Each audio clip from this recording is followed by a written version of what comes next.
I had been involved with Amnesty International since I was a teenager, mainly involved with the letter writing campaigns and actions such as that. And then a friend of mine brought me to the festival. She was actually a member of the film team. And when I came to the festival, I was very inspired as to the actions that were being taken by everyday people to help promote awareness of human rights situations around the world. I think my favorite part of the festival is when we are actually picking the program. It's not an easy task. We have so many films to pick from and so many important human rights messages to pick from as well. But it is a time that we sit down and talk about that year's festival's messaging. And it is hard, it is heavy, but it is at the end of the day a very rewarding experience when we see the audience engage with our festival and take actions on human rights issues that are relevant not only in Canada but worldwide, but have a stake with us in Canada. Watching films about human rights abuses for 4 days straight can be emotionally draining.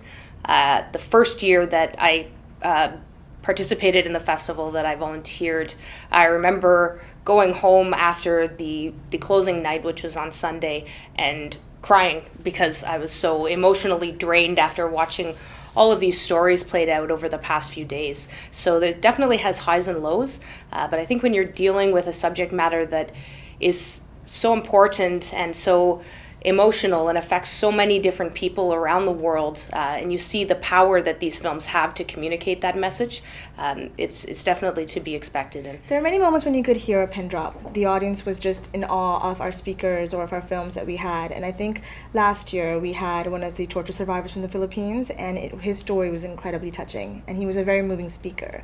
And you could hear just everyone in awe of his experience, of how humble he was, and how strong he was despite the circumstances that he's been through.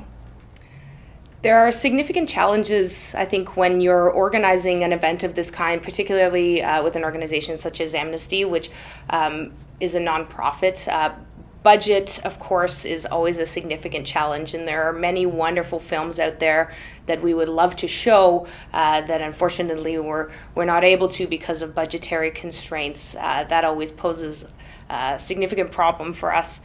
I think the volunteers themselves are so passionate. It's great to be able to harness that, but it can also be difficult when working with volunteers to try and balance everyone's schedules and everything such as that usually poses a challenge as well.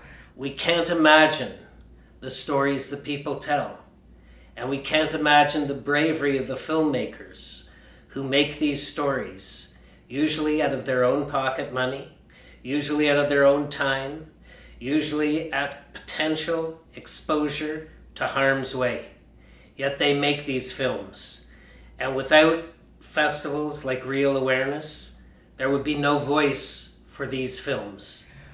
One of the funniest stories that I think occurred throughout the festival was actually last year. It was on the opening night, and we always hold a bit of a celebration, wine and cheese and so on, with our guests. And I was in charge of the food, so I had gone and gotten all of the munchies and everything for the opening night for the festival, and I trucked everything down to the theater, got everything set up, the guests began to arrive, and I realized that I'd forgotten about 4 huge Tupperwares full of cheese in my fridge at home. And of course, you can't have a wine and cheese party without cheese. So I fled back across the city, obeying the speed limits the entire way, of course, and got the cheese and came flying back to the theater only to discover that everyone had finished and gone into the film. So one moment that really stands out for me is a film that I didn't even get to see. It was about 4 years ago, and it was on female infanticide in China and India. And I came in there to buy my ticket, and there was a huge lineup already. So long, in fact, that they told a bunch of us that it was sold out. And the producers, luckily, had brought some DVDs. And before too long, they were all sold out. And then there was this list, a fairly long list of names for people who might want to get the DVD or keep track of where the film might go in other festivals. So I hung around thinking, okay, I missed that one, unfortunately, but I'm glad it did so well.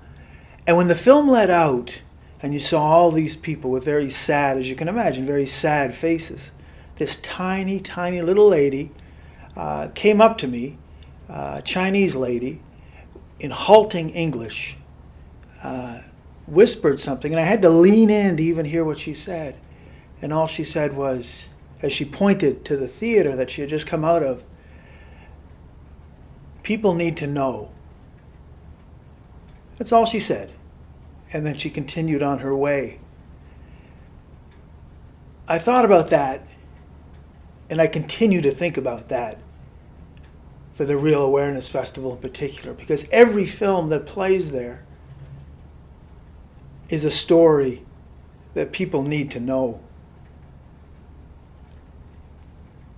And so as we celebrate an anniversary, we must also celebrate the collective desire to make this world a better place,